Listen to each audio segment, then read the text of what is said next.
একজন অভিজ্ঞ খামারিকে সর্বপ্রথম খামারে কোন কাজটি করতে হয় আজকে আমি এটাই দেখাবো, এবং এই কাজটি খুবই খুবই গুরুত্বপূর্ণ। তো যার কারণে মনে হলো যে আসলে এই বিষয়টা আপনাদের জানানো উচিত, এই জন্য আজকে ভিডিও করতেছি আর কি। আসসালামু আলাইকুম everyone, welcome to my YouTube channel খামার ও কৃষি। বরাবর মতো সাথে আছে আমি সাজ্জাদ হোসেন। যদিও বা আমি অভিজ্ঞ খামারি না, তারপরও অনেক অভিজ্ঞ খামারি এই পদ্ধতিটা অবলম্বন করে, যার কারণে অভিজ্ঞ খামারিরা যে কাজটা প্রথমে করে সেই কাজটাও আমিও করব। তো প্রথমে আমার যে কাজটি হবে সেটা হচ্ছে এই যে যে পলিথিন গুলো দেখতে পাচ্ছেন চারিদিকে, এই পলিথিন গুলো উঠাই দেবো। কিভাবে উঠাচ্ছি এটাও একটু দেখে রাখেন, কাজে আসবে। আপনারা হয়তো বলতে পারেন যে ভাই এত গরমের সময় কেন পলিথিন ফেলায় রাখছেন। আসলে আমাদের দেশের আবহাওয়া আপনি জানেন, সারাদিন গরম, রাত 12টার পর থেকে আবার ঠান্ডা। তো যার কারণেই আমরা যখন ঘুমাতে যাই ঠিক তার আগের মুহূর্তে এসে পলিথিন গুলো আবার নিচে ফালাই দিই। ফালাই দেওয়ার পর আবার এই সকালবেলা এইভাবে উঠাই দিই।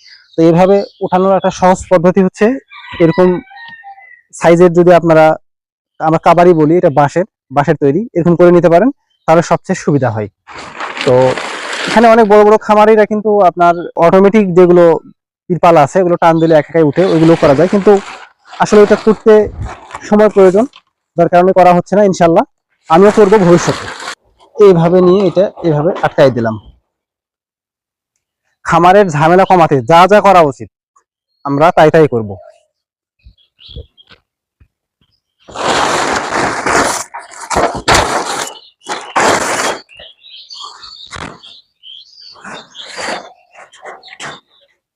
হ্যাঁ, এই তো হলো।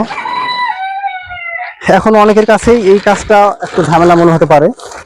আর এই যে দেখেন, এটা কিন্তু নেট, আমরা মশারি যেটাকে বলি নেট, এটা এটা দেওয়ার কারণ হচ্ছে মশা যেদিন অতিরিক্ত গরম হয় সেদিন এটা নামানো থাকে, কিন্তু পলিথিনটা আমরা নামাই না। ঠিক আছে।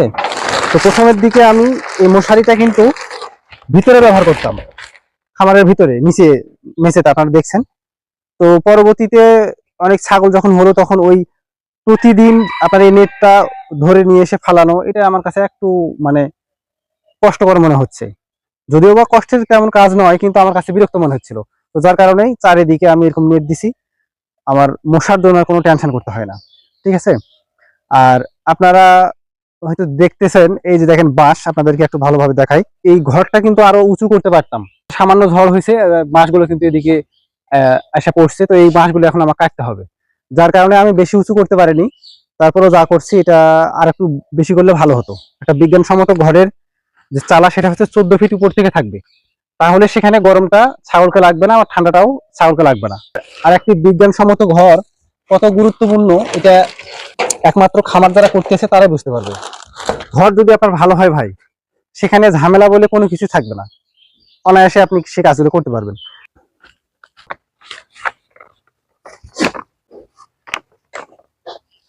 আমার মশারি উঠানোর কাজ শেষ, এখন আমি ছাগলগুলোকে বের করব। আমি যে কাজটা করলাম এই কাজটাই কিন্তু অনেকের কাছে ঝামেলা মনে হতে পারে। আসলে ভাই ঝামেলা ছাড়া, পরিশ্রম ছাড়া কোনো কিছু সম্ভব না। তবে আমি আপনাদেরকে চ্যালেঞ্জ দিচ্ছি, গরুর চাইতে ছাগলের ঝামেলা অনেক কম, পরিশ্রম অনেক কম। এটা নিয়ে আমি ইনশাল্লাহ সামনে বসবো, আপনাদের প্র্যাকটিক্যালি দেখাবো। অন্যদের মতো আমি না, আমি দুটোই লালন পালন করি, যার কারণে একটা পারতেছি না তাই বলে ওটাকে আমি টক বলবো, ওটা ভালো না বলবো এমন কিছু না। ঠিক আছে। তো প্রথম কাজ হচ্ছে এগুলো উঠাই দিয়ে, এটা উঠাই দিয়ে,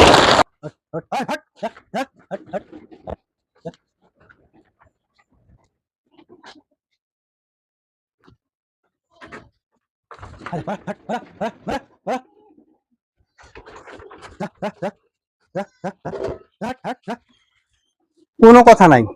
গরমের সময় যত সকালে এইভাবে ছাগলগুলোকে বাহিরে বের করতে পারেন। আমার একটা ছাগল হিটে আসছে, একটা নয় দুইটা ছাগল হিটে আসছে। এগুলোকে যদি না বাঁধি তাহলে এরা মনে করেন একদম অবস্থা খারাপ করে ফেলবে। আস্তে, কি অবস্থা দেখেন, পাঁঠাদের সাথে পারাও মুশকিল। এটা এখন বেঁধে ফেলবো, একটু পরে দিব। ওই এই পাঁঠাটাকে বাঁধলাম, আর একটা পাঁঠা এখন উন্মুক্ত করা আছে, ওটা মানে ফ্রিলি কার্যক্রম করতে পারতেছে, যার কারণে ওটাকে বাঁধিনি। ওটা একটু কাজ চালাক, তারপরে এটাকে ছাড়বো। যেহেতু দুটা ছাগল এটা আসছে, এটা কিন্তু আপনাকে প্রথমে দেখতে হবে। প্রতিদিন এই পাঁঠা দুটাকে কিন্তু ছাড়তেই হবে এই ছাগলের সাথে। যদি না ছাড়েন তাহলে কিন্তু অনেক ক্ষেত্রে বোঝা যায় না আসলে কোন ছাগলটা আমাদের হিটে এসেছে।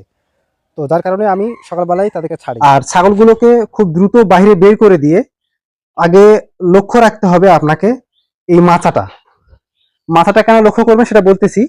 আগে দেখে নিই মাথাতে কোনো রকমের কোনো পাতলা পায়খানার চিহ্ন আছে কিনা। আগে মাথা দেখবো, আমরা অন্য কোনো দিকে লক্ষ্য রাখবো না, আগে মাথা দেখবো। ঠিক আছে, মাথাতে আলহামদুলিল্লাহ কোনো রকমের পাতলা পায়খানার কোনো চিহ্ন নাই, তার মানে ছাগলগুলোর কারো পাতলা পায়খানা হয়নি। এটা কিন্তু একজন খামারিকে প্রথমেই দেখতে হয়। অনেকেও অনেক ভাবে দেখে, কিন্তু আমি এইভাবে দেখি, তাহলে সহজ হয় আমার। তো যদি মাচায় পাতলা পায়খানার কোনো চিহ্ন দেখেন, তাহলে আপনি এইভাবে দাঁড়াবেন। দাঁড়ানোর পর প্রত্যেকের পিছনের দিকে খেয়াল করবেন, তাহলে আপনি দেখতে পারবেন। কারণ পাতলা পায়খানা করলে পিছনের দিকটা একটু ভেজা হয়, আর আপনি সহজে বুঝতে পারবেন। পাতলা পায়খানা করিনি, তারপরও আমি একটু 1 মিনিট এইভাবে দেখবো ছাগলগুলোকে। এই যে এই ছাগলটা একটু কেমন মনে হচ্ছে যেন, এইটা আমি যে আপনাদের যেটা দেখাচ্ছি, দেখেন এদের তুলনায় এই ছাগলটা একটু অন্যরকম মনে হচ্ছে। তো এই সমস্যাটা কি, এটা এখন আমাকে আইডেন্টিফাই করতে হবে। তোর কি সমস্যা রে? দাঁড়ান, আপনাদেরকে ভালোভাবে দেখাতে যেহেতু লাগছি। আয়, আপনাকে যে বললাম এটা একটু অন্যরকম মনে হচ্ছে, আসলে এটার অন্য কোনো সমস্যা নাই। সমস্যা হচ্ছে এটা আপনার কনসেপ্ট করছে আপনার 2.5 মাস হচ্ছে, 2.5 মাসের একটু বেশি, যার কারণে এটা একটু ঠান্ডা হয়েছে। দেখেন জাবর কাটতেছে।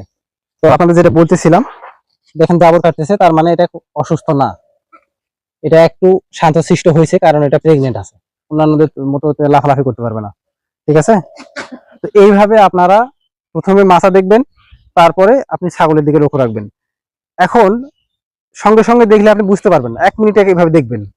কারণ ওই উপর থেকে নিচে যখন আপনি তাবলায় নিচে নামাবেন, নামানোর পর কিন্তু সঙ্গে সঙ্গে ওরা স্থির হবে না, একটু দেখবেন।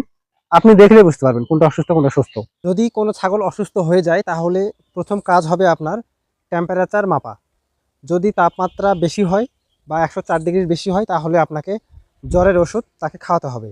এছাড়াও ধরেন কেউ যদি কোনো ছাগলের সাথে মারামারি করে বা পায়ে আঘাতজনিত সমস্যার কারণে জ্বর এবং ব্যথা হতে পারে, তো এই সমস্যাগুলো কিন্তু আপনাকে প্রথমে আইডেন্টিফাই করতে হবে, তারপরে তাকে ওষুধ খাওয়াতে হবে। তো আজকে যেহেতু কোনো ছাগলের কোনো সমস্যা নাই, যার কারণে ওষুধ খাওয়াতে আমাকে হবে না। তো আজকে 2টা পাঁঠায় কাজে লাগাচ্ছি। এই যে এটা আপনার হিটে আসছে, আর ছাগল যদি হিটে আসে তাহলে আপনার এইভাবে ফ্রিলি ছেড়ে দেওয়া উচিত, যদি ওই ছাগিটা দৌড়াদৌড়ি না করে তাহলে।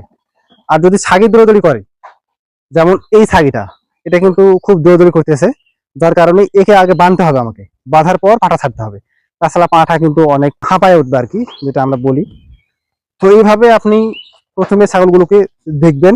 ঠিক আছে, আর এদের তো মাথার উপরে পরিষ্কার করতে হয় না, এটা আপনারা জানেন।